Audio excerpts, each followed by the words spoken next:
Dili agad sa swerte lang ang kalampusan sa tao apan parisan ug kakugi ug lihok. Kini ang gipaambit sa usa ka feng shui consultant ilabi na sa Year of the Wood Snake sa tuig 2025. Anang report ni Mark Reggie Abella. Pipila lang kini sa mga lucky charm nga giingong magdala og buenas sa atong pagsugat sa bangkong tuig. Apan matud sa feng shui consultant nga si Jean Yu Chua, kinahanglan hinumduman ang ACT nga nagpasabot nga action, communication ug thinking. Gidugang niya nga ang Year of the Wood Snake nagpakita og kakalma samtang alang sa mga Year of the Monkey, Horse ug Rat, career luck ang nagpaabot og promotion luck basta inubanan lang og kakugi.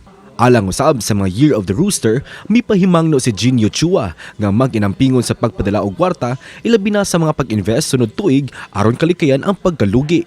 Laing totoo sa mga Pinoy ang Pantone of the Year nga magdala og swerte sa tibok tuig 2025 apan base sa feng shui nga if you say the Pantone color, if they have their color then it is good then you can still follow.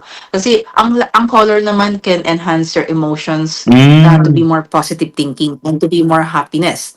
Kaya ang color naman is not really very big impact no for the sa mga tao para at least iwas lang confusion. You can still follow what colors that you want. Apan kung hisgutan ang relasyon karong tuig 2025, adunay tambag si Jean Yu Chua. Nabanggit ko is a wood snake. So tendency this year is more on how you understand each other.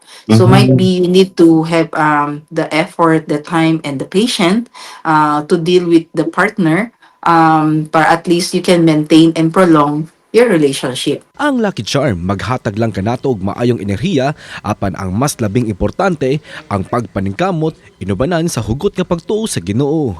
Kauban si Clans Gabutin, Mark Reggie Abella. Balitang Bisdak.